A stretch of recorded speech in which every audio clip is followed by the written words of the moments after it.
तो चलिए सीधे शुरू करते हैं। आज के इस विश्लेषण में हम एक ऐसी कहानी पर चर्चा करने जा रहे हैं जो सच में किसी आधुनिक एपिक से कम नहीं है। हम मुकेश अंबानी के कॉर्पोरेट सफर को डिटेल में समझेंगे। ये सिर्फ एक कंपनी के बढ़ने की आम सी कहानी नहीं है, ये बेमिसाल पूंजी निर्माण और एक विशाल एम्पायर खड़ा करने का एक सटीक उदाहरण है। एक साधारण ट्रेडिंग बिजनेस से शुरू होकर आज का ये आधुनिक और विशाल साम्राज्य आखिर बना कैसे, आइए देखते हैं। इस सफर के आकार को समझने के लिए बस इन दो स्थितियों को कंपेयर करके देखना काफी होगा। एक तरफ मुंबई के भुलेश्वर का वो आम सा 2 बेडरूम अपार्टमेंट है जहां उनका बचपन बीता, पब्लिक ट्रांसपोर्ट में आना जाना, एक कम्युनल सोसाइटी में रहना, और वो भी बिना किसी पॉकेट मनी या अलाउंस के। और दूसरी तरफ अप्रैल 2026 तक के आंकड़े बताते हैं कि उनकी नेटवर्थ $97 बिलियन पहुंच चुकी है। एशिया के सबसे अमीर व्यक्ति, दुनिया के 20वें सबसे अमीर इंसान और $1 बिलियन की कीमत वाले एंटीलिया स्काईस्क्रेपर के मालिक। एक सामान्य शुरुआत और आज की स्थिति के बीच का यह अंतर सच में हैरान करने वाला है। तो ये सब शुरू कहां से हुआ? भाग 1, स्टैनफोर्ड से वापसी और पारिवारिक व्यापार की पुकार। इस कहानी की शुरुआत होती है 1957 में, जब मुकेश अंबानी का जन्म एडन में हुआ। इसके अगले ही साल उनका परिवार भारत लौट आया। केमिकल इंजीनियरिंग की पढ़ाई पूरी करने के बाद उन्होंने स्टैनफोर्ड यूनिवर्सिटी में MBA के लिए दाखिला लिया। दिलचस्प बात यह है कि पैक की दुनिया के मशहूर नेता स्टीव बाल्मर वहां उनके क्लासमेट थे, लेकिन 1980 में उन्होंने ये MBA अधूरा ही छोड़ दिया। क्यों? क्योंकि 1981 आते आते उन्होंने रिलायंस के पाटलगंगा प्लांट की कमान पूरी तरह अपने हाथों में ले ली थी। स्टैनफोर्ड जैसी टॉप यूनिवर्सिटी की पढ़ाई बीच में छोड़ने के पीछे उनके पिता धीरूभाई अंबानी की एक सीधी सी फिलॉसफी थी। उनका मानना था कि असली जिंदगी के कौशल और स्किल्स अनुभवों से निखारे जाते हैं, किसी क्लासरूम में बैठकर नहीं। इसीलिए उन्होंने मुकेश को वापस बुला लिया ताकि वो एक यान मैन्युफैक्चरिंग प्रोजेक्ट का डायरेक्ट नेतृत्व कर सके। बस यहीं से उनके आगे के बड़े बिजनेस फैसलों की नींव पड़ी। अब आते हैं भाग 2 पर, इंडस्ट्रियल कोर का निर्माण और रिलायंस को एनर्जी सेक्टर का बादशाह बनाना।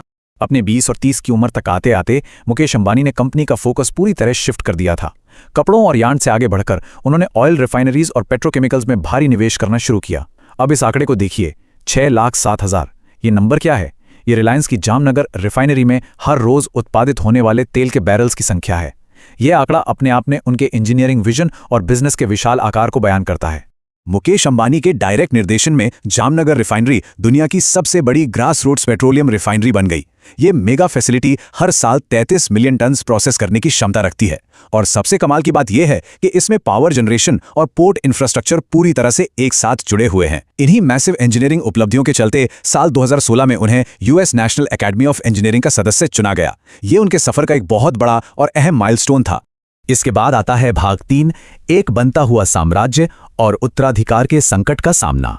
एक साम्राज्य बनाना एक बात है, पर उसको आगे बढ़ाना एक बिल्कुल अलग। 2002 में जब फाउंडर धीरूभाई अंबानी का निधन हुआ तो एक ऐसा सक्सेशन क्राइसिस खड़ा हो गया जिस पर पूरे कॉर्पोरेट वर्ल्ड की नजरें टिक गईं। वसीयत न होने की वजह से स्थिति काफी जटिल थी। फिर कुछ सालों के उतार चढ़ाव के बाद 2006 में इस विशाल ग्रुप का औपचारिक बंटवारा हुआ मुकेश और उनके छोटे भाई अनिल अंबानी के बीच। इस बंटवारे के बाद मुकेश अंबानी ने रिलायंस इंडस्ट्रीज के चेयरमैन और मैनेजिंग डायरेक्टर के रूप में कमान संभाली। कोर इंडस्ट्रियल और पेट्रोकेमिकल बिजनेस उनके हिस्से में ही रहा, जिसने उनके भविष्य को आगे एक मजबूत दिशा दी। भाग 4 की तरफ बढ़ते हैं, नए क्षितिज की खोज और डिजिटल तथा कंज्यूमर युग की तरफ कदम। ये इस पूरे कॉर्पोरेट सफर का शायद सबसे बड़ा टर्निंग पॉइंट है। उन्हें यह समझ आ गया था कि भविष्य सिर्फ तेल और केमिकल्स तक सीमित नहीं रहने वाला। इसीलिए उन्होंने अपने बिजनेस को एक लंबा और नया आयाम दिया। Information technology, 4G digital infrastructure, retail, financial services, media और यहां तक कि स्पोर्ट्स फ्रेंचाइजेस को अपना नया लक्ष्य बनाया। रिलायंस इन्फोकॉम के जरिए भारत में सस्ते टेलीकॉम का विजन उन्होंने काफी पहले ही सेट कर लिया था। और फिर 2014 में पूरे देश में 4G ब्रॉडबैंड सर्विसेज लॉन्च करने का एक ऐतिहासिक वादा किया गया। इन्हीं कदमों ने रिलायंस को एक प्योर मैन्युफैक्चरिंग कंपनी से निकालकर एक मॉडर्न कंज्यूमर ब्रांड बना दिया। और आज इस एम्पायर का आकार सच में हर जगह महसूस होता है। डिजिटल सेक्टर में जियो प्लेटफॉर्म्स पूरी तरह से डोमिनेट कर रहा है। रिटेल में रिलायंस रिटेल और जियो मार्ट ने मार्केट होल्ड कर रखा है। मीडिया के क्षेत्र में नेटवर्क 18 और वायाकॉम 18 प्रमुख नाम हैं। और एक बेहद दिलचस्प जानकारी स्पोर्ट्स को लेकर है। IPL की मुंबई इंडियंस और इंडियन सुपर लीग के मालिक होने के नाते वो आज दुनिया के सबसे अमीर स्पोर्ट्स टीम ओनर भी हैं। एक सटीक बिजनेस डाइवर्सिफिकेशन का ये परफेक्ट एग्जाम्पल है। लेकिन मुद्दा यह है कि इतना बड़ा बदलाव ऐसे ही सस्ते में नहीं आ जाता। 2014 में मुकेश अंबानी ने इन नए वेंचर्स को शुरू करने के लिए 1.8 ट्रिलियन रुपए के भारी निवेश की घोषणा की थी। इस लेवल के आक्रामक निवेश का नतीजा ये हुआ कि रिलायंस इंडस्ट्रीज मार्केट कैपिटलाइजेशन के हिसाब से भारत की सबसे बड़ी पब्लिक कंपनी बन गई और आज इनकी इस स्थिति की बराबरी करना किसी भी और कंपनी के लिए लगभग असंभव सा हो गया है। अब आते हैं इस विश्लेषण के आखिरी हिस्से पर, भाग 5, दौलत, ताकत और विवाद, एक बदलते साम्राज्य का प्रभाव। जब इतनी अपार सफलता और कॉर्पोरेट ताकत एक जगह आती हैं तो कई रोचक और विरोधाभासी स्थितियां सामने आती हैं। अब इस सिचुएशन को ही ले लीजिए। एक तरफ मुकेश अंबानी ने कई सालों तक अपनी खुद की सैलरी 15 करोड़ रुपए पर ही रोके रखी थी, यहां तक कि 2012 में उन्होंने अपने 24 करोड़ रुपए के वेतन को लेने से भी पूरी तरह इनकार कर दिया था। लेकिन वहीं दूसरी तरफ उनकी आर्थिक शक्ति तब दिखी जब 2019 में उनके भाई अनिल पर एरिक्सन कंपनी का भारी कर्ज चढ़ा हुआ था और उन्हें जेल तक जाना पड़ सकता था। तब मुकेश अंबानी ने आगे आकर उस डेट को चुकाया और उन्हें बचाया। जियोपॉलिटिक्स और बिजनेस का भी यहां बड़ा गहरा कनेक्शन है। भारत के रशियन तेल आयात के आंकड़ों पर गौर करें तो 2021 में यह आयात सिर्फ 3% था, जो 2025 आते आते बढ़कर लगभग 42% हो गया। इंटरनेशनल सैंक्शंस के बावजूद रिलायंस इस मैसिव परसेंटेज जंप का सबसे बड़ा खरीदार और इंपोर्टर है, और ठीक इसीलिए कंपनी को अंतर्राष्ट्रीय स्तर पर थोड़ी आलोचना का सामना भी करना पड़ता है। इस सफर में मार्केट रेगुलेटर्स के साथ टकराव की स्थितियां भी आई हैं, जैसे 2007 का वो मामला जिसमें सेबी ने रिलायंस इंडस्ट्रीज पर 950 करोड़ रुपए का एक बड़ा जुर्माना लगाया था।